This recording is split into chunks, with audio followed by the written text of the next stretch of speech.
ዓለም በሶስት ሀያላን ፉክክር ግራ የተጋባች ይመስላል። እነዚህ ሀያላን ቀሪውን ዓለም በወታደራዊ አቅማቸው እያስፈራሩ በኢኮኖሚ ጥንካሬያቸውም እያማለሉ ሀገራትን ከጎናቸው እንዲሰለፉ በግልጽና በስውር ጫናዎችን ያሳድራሉ። በዚህ ውስጥ ነው ሀገራት ከማን ጎን መቆም እንዳለባቸው ግራ ተጋብተው ፈተና ውስጥ የሚገቡት። በፖለቲካዊ ርዕዮተ ዓለማቸውና ጂኦፖለቲካዊ ሁኔታቸው አንጻር ከሶስቱ ሀያላን ማለትም አሜሪካ፣ ቻይናና ሩሲያን በመምረጥ ሂደት ውስጥ አሜሪካ ባትመረጥ ያልመረጣትን ሀገርና መሪን እንደሞኝ ታኮርፋለች። በማክሮፍም ብቻ አያበቃም። ያልመረጣትን ሀገር መሪ ሐሳቡን እንዲቀይር ትታትራለች። ካልሆነም ለመጣል አሊያም አቅም ያለው መሪ ከሆነ ሀገራትን አስተባብራ ሽብርተኛ የሚል ታርጋም ለጥፋ ሀገሩ ድረስ በመሄድ ያልመረጣትን መሪ አፍና አስራ ችሎት አቅርባ አስፈርዳ እንደ ሳዳም ሁሴን ታሰቅላለች። አለበለዚያም እንደ ጋዳፊ በሀገሩ ዜጎች ረብሻ አስነስታ አስታጥቃ አስደብድባ በጥይት ባሰቃቂ ሁኔታ ታስገድላለች።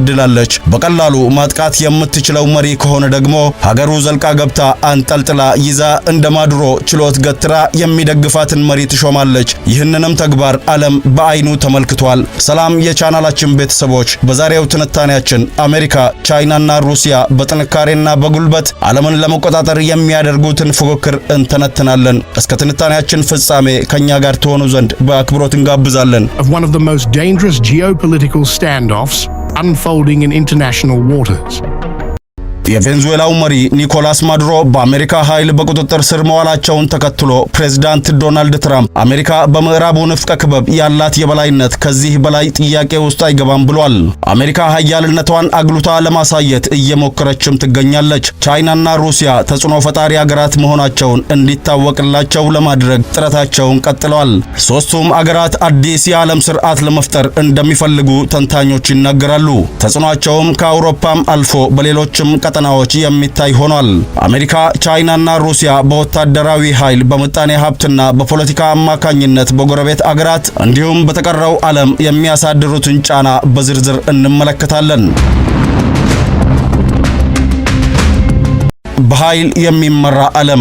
የትራምፕ አስተዳደር የአሜሪካን የውጭ ጉዳይ ፖሊሲና የደህንነት ስትራቴጂ እየለወጠ ይገኛል። ትኩረቱን ያደረገው ደግሞ በምዕራቡ ንፍቀ ክበብ ላይ ነው። ከትራምፕ በፊት የነበሩት ፕሬዝዳንቶችም ዴሞክራትም ይሁኑ ሪፐብሊካን ትኩረታቸውን የአሜሪካ ኃያልነትን ዓለም አቀፍ ማድረግ ነበር። የትራምፕ አስተዳደር ቅድሚያ ለአሜሪካ የሚል መፈክር አለው። ይህም አሜሪካ ትቅደም እንደማለት ነው። በስደት በወንጀልና በአደንዛዥ እጽ ዝውውር ላይ የሚያወጣቸው ፖሊሲዎችም በዚህ ይመራሉ። ከትራምፕ ከፍተኛ አማካሪዎች አንዱ ስቲቨን ሚለር ዓለም የምትመራው በጥንካሬ በጉልበትና በኃይል እንደሆነ በቅርቡ ተናግሮ ነበር። ንግግራቸውን ከሄንሪ ሲንጀርና ሪቻርድ ኒክሰን የውጭ ጉዳይ ፖሊሲ ጋር ያነጻጸሩትም አሉ። በ1960ዎቹና በ1970ዎቹ የነበረው ፖሊሲ የማያወላዳ የሚባል ነበር። በ20ኛው ክፍለ ዘመን መባቻ ዊሊያም ሜኬንሊና ቴዲ ሩዝቬልት አሜሪካን እንደ ኃያል ግዛት ገንብቷል። በ1823 ሞንሮ ዶክትሪን በሚል የወጣው መመሪያ ምዕራቡ ንፍቀ ክበብ ከአውሮፓ ሀገራት ጣልቃ ገብነት ነፃ መሆን አለበት ይላል።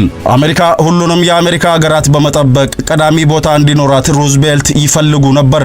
በወቅቱ አሜሪካ እንደ ቬንዙዌላና ዶሚኒክ ሪፐብሊክ ላሉ አገራት የገንዘብ ድጋፍ ታደርግ ነበር። በሃይቲና በኒካራጓም ወታደሮቻቸውን አሰማርታለች። ትራምፕ ለሁለተኛ ጊዜ ፕሬዝዳንት ሲሆኑ ግዛቶቹን በአሜሪካ ቁጥጥር ስር ስለማዋል ሲናገሩ ይደመጥ ነበር። ትራምፕ የቬንዙዌላ መሪን ለመያዝ ወታደራዊ ኦፕሬሽን ከማካሄዳቸው በፊትም በተከታታይ የአየር ጥቃት ሰንዝረው ነበር። አሜሪካ የአየር ጥቃት የፈጸመችው አደንዛዥ እጽ በያዙ ጀልባዎች ላይ እንደሆነም ገልጻለች።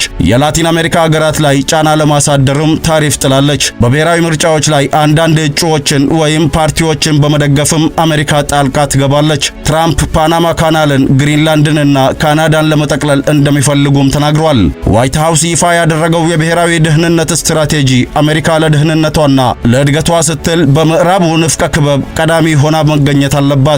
ይህም በቀጠናው በአስተማማኝ ሁኔታ ላይ እንድትገኝ ያስችላታል ተብሏል። የአሜሪካ ዓለም አቀፍ ስትራቴጂ አገሪቱ ያላትን ተጽዕኖ ከሚገዳደሩት አገራት ጋር የሚደረግ ፉክክርን ይጨምራል። ይህም በዋነኛነት ቻይናን ይመለከታል።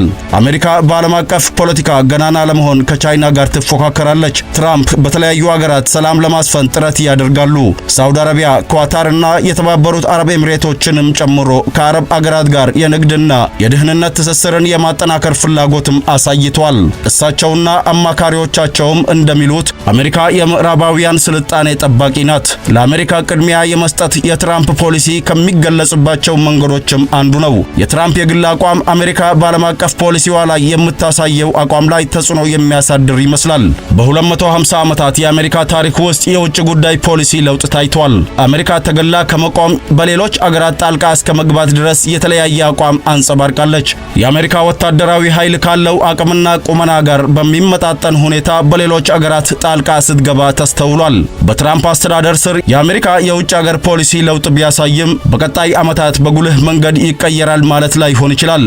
China is astonishing the world with futuristic mega projects that seem straight out of a science fiction movie. የቻይና ህዳሴ የቻይና በዓለም አቀፍ መድረክ ያላት ጫና ከቀጠናዊነት ባለፈ የተለያዩ አገራትንም ያማከለ ሆኗል። በተለያዩ አገራት ውስጥም ቻይና ያላትን ሚና መመልከት አያዳግትም። በደቡብ ፓሲፊክ፣ በማዕከላዊ እስያ፣ በመካከለኛው ምስራቅና በላቲን አሜሪካ እንዲሁም በሌሎችም የዓለም ክፍሎች የቻይና እጅ ረዥም ሆኗል። ቻይና በተለይም አምራች አገር መሆኗ ዓለም አቀፍ ጫና እንድታሳድርም አድርጓታል። በዓለም ላይ ካሉ ሸቀጦች 1/3 የሚመረተው በቻይና ነው። ከሶኬት አንስቶ አልባሳት፣ ቴሌቪዥንና የቤት ቁሳቁሶችን ቻይና ታመርታለች። ቻይና የዓለም ልዩና በብዛት የማይገኙ የተፈጥሮ ማዕድናት ያሏት አገር ናት።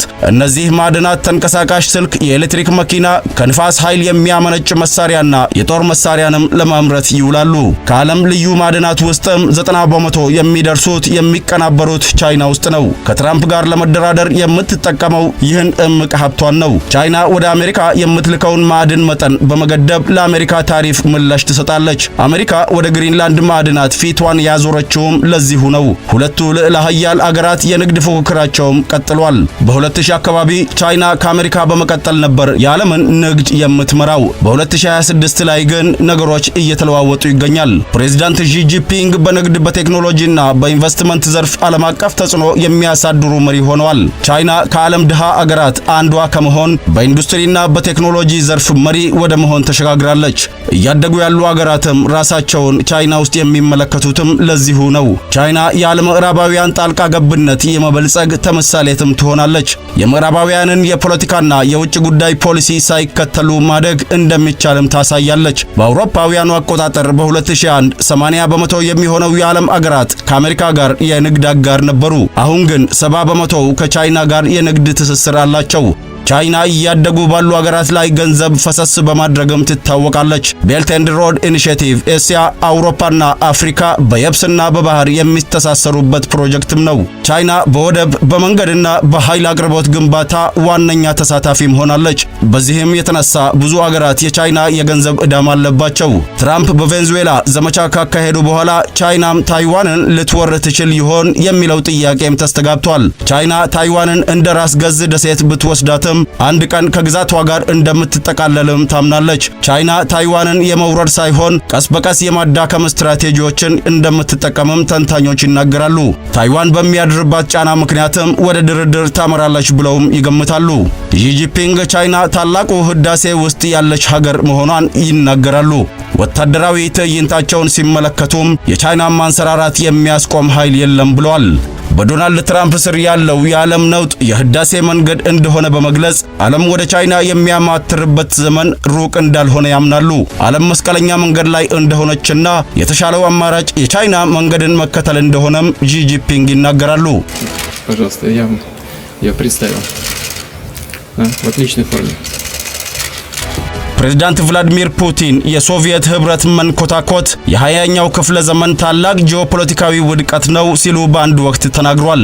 ፑቲን ቀድሞ የሶቪየት ህብረት ግዛት ስለነበሩና ነፃነታቸውን ስላወጁ ግዛቶች ሲናገሩ ዘኒር አብሮድ የተባለ አገላለጽ ይጠቀማሉ። እነዚህ አገራት ራሳቸውን ችለው የመቆም መብታቸው የተወሰነ ገደብ እንዳለው ለመጠቆም የሚውል አገላለጽ ነው። የቅርብ ሩቅ በሚል ሊተረጎም ይችላል። ሩሲያ በእነዚህ አገራት ውስጥ ያላትን ፍላጎት ህጋዊ ቁመና ትሰጠዋለች። ክሬምሊን በሩሲያና በአገሪቷ መካከል ስላለው ድንበርና ስለ ድርድሩ ምን እንደሚያስብ በግልጽ የማያስታውቀው ሆን ብሎ እንደሆነም ይታመናል። ክሬምሊን የሚያሳድረው ተጽዕኖ ግልጽ ስላልሆነ ጥልቀቱን በግልጽ ለማወቅ ያዳግታል። ፑቲን በአንድ ወቅት የሩሲያ ድንበር ወሰን የለውም ብለው ተናግረው ነበር። አንዳንዶች ንግግሩን የመስፋት ፖሊሲ አድርገውም ወስደውታል። በታሪክ የሩሲያ አካል የነበሩ ግዛቶችና ሌሎችም አካባቢዎች ወደ ሩሲያ የመጠቅለል አካሄድ እንደሆነም ይናገራሉ። ሩሲያ ከዩክሬን የወሰደቻቸውን ግዛቶች ታሪካዊ የምትላቸውም ለዚሁ ነው። ክሬምሊን በይፋ የሚገልጸው የቀድሞ የሶቪየት ግዛቶችን ሉዓላዊነት እንደሚያከብር ነው። ግን ደግሞ በአገራቱ ውስጥ ፍላጎቶች እንዳላትም ይጠቀሳል። እነዚህ አገራት ከሩሲያ ቁጥጥር ውጪ ለመውጣት ሲሞክሩ በምጣኔ ሀብትና በወታደራዊ ኃይል ጫና ታሳድራለች። ዩክሬን ከሶቪየት ህብረት ከወጣች በኋላ ለዓመታት ከክሬምሊን እምብዛም የማይቃረን ፖሊሲ ስታራምድ ቆይታለች። በክሬምሊን ጥቁር ባህር ላይ የሩሲያ የባህር ኃይል መቀመጫ መገንባቱ ለዚህ ማሳያ ነበር። ከዚህ አካሄድ ማፈንገጥ ዋጋ እንደሚያስከፍላትም በጦርነቱ ታይቷል።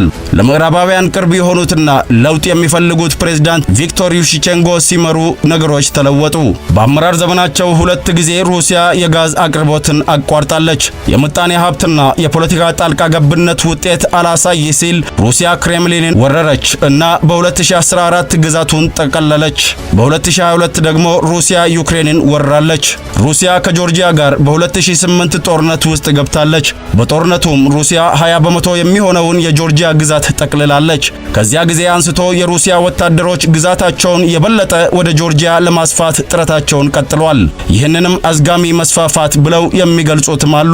ሩሲያ ጆርጂያና ዩክሬንን ስትወር የምዕራባውያን ጣልቃ ገብነት አለመኖሩ ፑቲን የቅርብ ሩቅ ግዛቶችን መጠቅለል መብታቸው እንደሆነ እንዲሰማቸው አድርጓል። ከቀድሞ የሶቪየት ህብረት አባል አገራት መካከል ቤላሩስ፣ ታጂኪስታን፣ ኪርጊስታን፣ ካዛኪስታንና አርሜኒያ ከሩሲያ ጋር ቅርብ ግንኙነት አላቸው። የሩሲያ ወታደሮችም በግዛቶቻቸው እንዲሰፍሩም ፈቅደዋል።